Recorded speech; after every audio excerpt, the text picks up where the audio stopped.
시청자 여러분 안녕하십니까. 김정기TV의 김정기입니다. 오늘 2019년 11월 19일 직필직설 시작합니다. 오늘 주제는 긴급 뉴스로 북한 풍계리 6차 핵실험 히로시마 원자폭탄의 17배 위력입니다. 무시무시하네요. 아이고, 벌써 북한 풍계리 6차 핵실험이 전설의 고향이 됐나요? 2년이 벌써 넘었잖아요. 북한이 마지막으로 핵실험을 했던 것이 지난 2017년 9월 3일 이 풍계리에서 실시한 6차 핵실험이었습니다. 그런데 이 6차 핵실험의 위력이 히로시마에 투하됐던 원자폭탄의 17배 정도 파괴력을 지닌다라고 하는 것이 연구 결과로 나왔다는 것입니다. 이게 보통 일이 아니네요. 17배. 물론 올 연말 연초에 아마도 미북 정상회담이 개최될 가능성이 많다고 보는데요. 말씀드린 대로 내년에는 한반도에 가짜 평화, 위장 평화 쇼라고 할 수 있는 비핵화 시장이 열리는 시기거든요. 그래서 지금 현재 김정은하고 트럼프가 소통을 하면서 결국 3차 정상회담이 개최가 되겠지만은 어쨌거나 만일에 이것이 결렬이 돼 가지고 북한이 뜻대로 되지 않는다고 한다면은 아마 7차 핵실험을 예고하고 있는 것이고, 대륙간 탄도미사일, 다시 말하면은 미 본토를 사정권으로 둘 수 있는 ICBM이죠. ICBM을 발사하겠다. 예고하고 있잖아요. 그래서 두 가지입니다. 7차 핵실험과 ICBM 발사. 이 두 가지입니다. 이걸 가지고 이제 미국을 협박을 하는 것이죠. 저는 연말 연초쯤이면은 어차피 지금 제3차 북미 정상회담이 개최될 수밖에 없는 그런 상황으로 가고 있기 때문에 이런 최악의 상황은 올 연말 연초의 분위기로 봐서는 초래되지 않을 걸로 봅니다만은, 문제는 북한 풍계리 6차 핵실험 히로시마 원폭의 17배라면은 앞으로 7차, 8차, 9차, 10차 되면은 점점 더 좋아질 거 아닙니까? 지금 현재도 17배라고 합니다. 간단치가 않아요. 국제지구물리학 저널 최신호입니다. 21호인데요. 인도우주연구기구 연구팀에서 핵실험 위력을 이제 연구를 해본 거죠. 연구를 해본 건데 245에서 271 킬로톤입니다. 이 킬로톤, 1킬로톤은 1000톤입니다. 그러니까 245에서 271 곱하기 1000톤의 폭발력이니까 1톤만 해도 무서운데 245 내지 245에서 271 곱하기 1000톤의 폭발력이니까 가공할 만한 파괴력입니다. 여러분, 전혀 이 가공할 만한 파괴력이 와닿지가 않죠. 와닿지가 않으실 텐데 어쨌거나 위력이 이 정도다 하는 것을 알고 계시면 되겠습니다. 원래 2차 세계대전을 조기에 종전시켰던 것이 미국이 무기로 썼던 1945년 8월 6일 히로시마에 원자폭탄을 투하하고 사흘 후인 1945년 8월 9일에 나가사키에 원자폭탄을 투하를 합니다. 그러니까 사흘의 간격을 두고 미국이 종전을 앞당기기 위해서 원자폭탄을 연속적으로 투하를 하는데요. 여기에 깜짝 놀란 일본의 히로히토 친왕이 8월 10일 날 무조건 항복을 하겠다는 의사표명을 하고 그로부터 5일 후인 8월 15일 날 무조건 항복을 선언합니다. 그 정도로 이제 그 당시 히로시마와 나가사키를 타격했던 원자 폭탄의 위력이 무시무시했던 것입니다. 미군 폭격기가 일본 히로시마와 나가사키 상공에 핵폭탄을 투하한 거 아니겠습니까? 그때 시간이 8시 15분이었습니다. 오전 8시 15분이니까 사실 대개 출근 시간을 9시로 본다면은 일을 시작하기 전입니다. 그렇죠. 이때 이제 최초의 핵무기인 리틀보이가 일본의 히로시마 상공 580m 상공에서 폭발을 했습니다. 그런데 그 당시에 솔직히 일본으로서도 원자폭탄이라고 하는 것이 최초로 개발이 돼서 최초로 투하가 되었기 때문에 어느 정도 파괴력을 가질지는 아무도 상상조차 할 수가 없었습니다. 그런데 그때 당시에 이제 티네안 섬에 있던 미 공군기지에서 이제 출발을 이제 했는데요. 그 당시에 이제 원자폭탄을 B-29 폭격기가 실었죠. 그리고 동료 폭격기 공군기가 2대가 같이 갔습니다. 한 대는 촬영 목적으로, 또 다른 한 대는 과학적 측정 목적으로 해가지고 3대가 이제 갔는데, 그 중에 이 한 대가 말하자면은 원자폭탄을 실은 B-29 폭격기였습니다. 그런데 일본이 이때 이 초동 대응을 전혀 못했던 거죠. 세대의 미 공군기가 본토에 접근하는 것을 분명히 추적을 하고 공속 경보까지 발표를 했다니까요. 발효를 했는데 이걸 이내 취소합니다. 왜냐하면은 2차 대전이라고 하는 가장 치열했던 태평양 전선에서 3대 정도로 이루어진 소규모 편대가 위협이 될 줄은 몰랐던 거죠. 원자폭탄을 몰랐으니까. 그래서 원래 이제 초동 대응이라는 것이 어쨌건 이 편대가 출현을 하면은 이 편대를 방해하기 위해서 전투기를 보내잖아요. 보내는데 그것도 안 했다는 거 아니에요, 이게.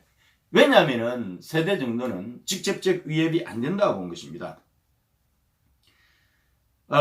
그런데 어쨌거나 고도 9,750m 상공에서 폭탄을 투하를 한 것이죠. 그렇죠. 자동 폭발이 되는 고도까지 도달하는데 불과 57초, 1분도 안 걸렸다는 겁니다. 그 당시에 구름이 18km 상공까지 치솟았으니까 1km가 1000m입니다. 얼마나 무시무시했겠어요. 그렇죠. 그 당시 이제 그 히로시마와 나가사키를 강타했던 그 폭발 지점이 있잖아요. 저는 이거를 옛날에 미국에서 미국 정치를 공부할 때 정식으로 좀 공부를 했었어요. 참 오래 전입니다만 1980년대 제가 유학을 가서 미국 정치를 공부를 하면서 이 당시 그 히로시마의 원자폭탄이 투하되고 나가사키의 원자폭탄이 투하되고 이 재건 계획이 있잖아요. 리컨스트럭션 프로젝트라고 해서 이 재건 계획에 대한 연구를 제가 수행을 했던 기억이 납니다. 오래전 기억이라 가물가물한데요. 어쨌거나 그 당시 폭발 지점을 중심으로 해서 놓고 보면은 반경 1.6km 이내에 모든 것이 파괴가 됐다. 1.6km입니다. 총 면적이 11평방킬로가 이제 이 피해권에 들어간 거고요. 그 당시에 히로시마가 그 당시에 도시 인구가 25만 정도 됐던 걸로 생각을 하는데 제법 큰 도시죠. 그 당시 25만이면 상당히 큰 도시입니다. 지금은 히로시마가 거의 150만에서 200만 되는 강력시로 성장한 걸로 알고 있습니다. 모든 건물 90%가 완전히 파괴가 되거나 부분 파괴가 됐습니다. 25만 5천 명이 거주를 했다고 하는데요. 초기 폭발로 7만 명이 즉사를 했고요. 이후 이 방사능이 이제 유출이 되면서 이 피폭 대상자가 되는 거죠. 그렇게 해서 사망에 이른 사람 해가지고 14만 명. 그러니까 히로시마 인구의 60, 70%가 원자폭탄 한 방에 가버린 겁니다. 그런데 이 히로시마를 초토화시켰던 원자폭탄의 몇 배? 17배 위력을 가지고 있었다. 그러면 어떻게 될까요? 그러면은 폭발 지점 기준으로 해서 서울에 이것이 떨어졌다고 생각을 하면은 한 반경 20km 이내 모든 것이 파괴되는 것입니다. 반경 20km 이내면은 서울 시내 거의 모든 건물들이 다 대상이 되는 거죠. 총 면적이 11평방킬로니까 여기에 17배를 곱하면은 한 200평방킬로 정도 된다고 보면은 서울의 3분의 1입니다. 그러니까 다시 말씀드리면은 현재 서울 시내 면적이 있잖아요. 서울 총 면적의 3분의 1이 타격권에 들어간다는 거고, 그 다음에 20km 이내니까 서울시 도심 거의 전부가 되겠죠. 거의 전부 있는 건물들이 90%가 파괴가 됐다는 겁니다. 와, 이게 무서운 거예요, 여러분. 야, 이게 뭐 가공할 만한 파괴력입니다. 지금까지 이제 추정은 대개 이제 뭐 70에서 400 킬로톤으로 추정을 했는데 70에서 400 킬로톤이니까 너무 간격이 벌어져 있잖아요. 그런데 이제 지진 측정 자료 등에 접근할 수가 없는 그런 한계 때문에 사실은 폭이 넓을 수밖에 없었는데, 최근에 이번에 이제 연구팀이 성과를 낸 것은 위성 영상 레이더 데이터를 활용을 했다는 겁니다. 그러니까 상당히 정밀하게 이제 이루어진 것이죠. 그렇게 보면 됩니다. 어쨌건 풍계리 핵실험장에 위치한 만탑산 이 정상에서 약 542m 지하에서 핵실험이 이루어졌고, 당시에 폭탄은 당시에 지하 542m 지점에서 폭발이 일어났을 거 아닙니까? 그런데 반지름 66m 크기의 구멍이 생겼다. 아유, 이 지하에서 해도 이 정도예요. 그러니까 지상에 핵폭탄이 투하가 된다. 사실 여러분, 다시 말씀드리면은 북한이 비공인 핵 보유국으로서 마음만 먹으면은 서울특별시를 초토화시킨다는 이야기입니다. 히로시마를 강타했던 원자폭탄의 17배 파괴력이라고 하면은 반경 20km. 여러분, 서울 이쪽 끝에서 저쪽 끝까지 얼마나 될까요? 제가 알기로는 끝에서 끝까지, 그러니까 서울의 변두리죠. 그것도 30km 전후 되는 걸 알고 있습니다. 그러니까 거의 뭐 서울 시내 전부죠. 뭐 반경으로 봤을 때 20km 이내 모든 것이 파괴가 돼버렸다는 거예요. 총 면적 11평방킬로니까 17배 하면 200평방킬로. 서울 총 면적의 3분의 1이 가시권에 들어가서 피해를 받고 화재가 발생하고, 말하자면 재앙지역이 되는 거죠. 제가 사실 몇 년 전에 히로시마를 가봤습니다. 저도 뭐 일본의 여러 도시를 많이 방문을 해봤지만은 히로시마를 방문하기는 되게 어렵더라고요. 그러니까 일본의 중요 도시를 거의 다 가봤는데 어떻게 히로시마가 빠졌는지 모르겠어요. 저도 이제 미국에서 미국 정치 공부하면서 학부 시절에 일본 히로시마 나가사키 리컨스트럭션 프로젝트라고 하는 연구를 수행을 했던 그런 기억이 나는데 어떻게 히로시마를 안 갔는지 모르겠어요. 그런데 우연히 제 이 후배가 히로시마 총영사로 부임을 하면서 제 집사람하고 요 몇 년 전에 히로시마를 방문해서 현장을 갔습니다. 그러니까 그 당시에 이제 히로시마 그 비폭 지점이 있잖아요. 지금은 이제 원폭돔이라고 그러는데 거기를 이제 평화공원으로 조성을 했더라고요. 그 평화공원 중심에다가 이제 그 뭐라고 할까, 비폭돔이라고 그럴까요? 어타믹 밤돔이라고 해서 조성을 해놨어요. 조성을 해놨는데 참 마음이 많이 아팠습니다. 왜냐하면 그 당시에 25만 5천 명 히로시마 인구 중에 상당수가 우리 조선인들이 포함이 되어 있었기 때문에 더욱더 가슴이 아팠습니다. 그러니까 현장에 그걸 보면서 정말 원자폭탄이 아니면 원자폭탄 한 방이 불러올 수 있는 이 재앙이 어느 정도 비극적인지를 충분히 현장에서 체험을 할 수가 있었는데요. 이것보다 17배 위력이라고 합니다. 그런데 앞으로 만일에 미북 관계가 여의치 못해가지고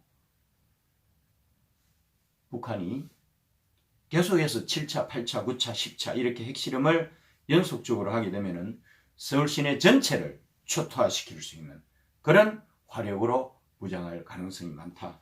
정말 우리의 적성국가인 북한이 비공인 핵 보유국이 됐다는 것은 우리 대한민국 국민으로서는 비극적인 일입니다. 왜냐하면 한국이 북한보다도 국방비 지출을 50배 가까이 많이 해봐야 무슨 소용이 있어요.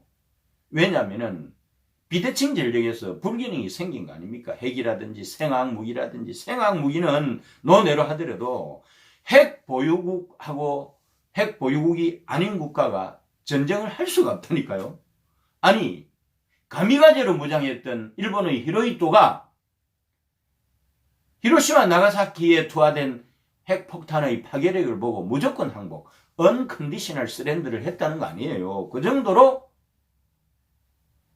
핵 보유국하고 그렇지 않은 국가하고 이 밀리터리 파워로서 군사력 차이는 하늘과 땅이다 하는 이야기입니다. 그 정도로 심각한 불균형 속에 대치국면을 맞이하고 있습니다.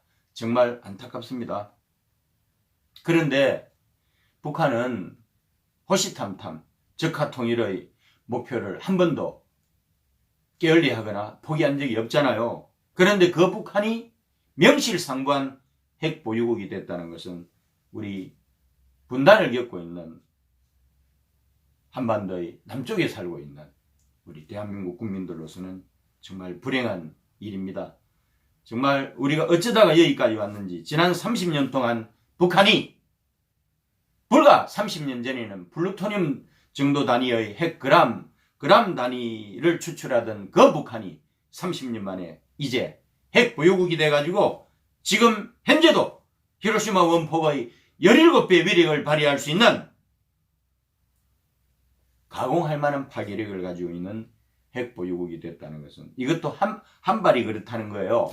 지금 추정되기로 30발에서 60발 정도 가지고 있다는 거잖아요. 그러면 한반도 전체를 초토화시킬 수 있는, 한반도 전체를 재앙으로 몰고 갈 수 있는 화력을 가지고 있다는 겁니다. 이런 핵공포를 이고 살아야 하는 대한민국 국민, 정말 안타깝습니다. 사실은 가장 좋은 방법은, 우리가 북핵의 공포로부터 벗어날 수 있는 가장 좋은 방법은 우리도 핵 보유국이 돼가지고 핵은 핵으로 억제할 수밖에 없습니다. 다른 방법이 없어요. 상대 국가가 핵 보유국인데 또 다른 국가가 비핵 보유국가인데 핵 억제가 되겠어요? 핵 공포로부터 자유로워지겠습니까? 그것으로부터 평화를 담보할 수 있나요?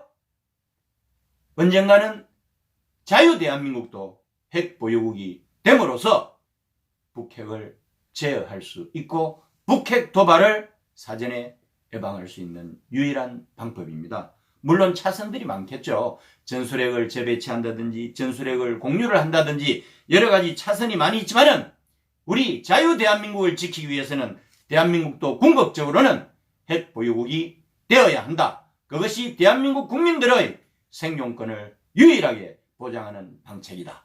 감사합니다.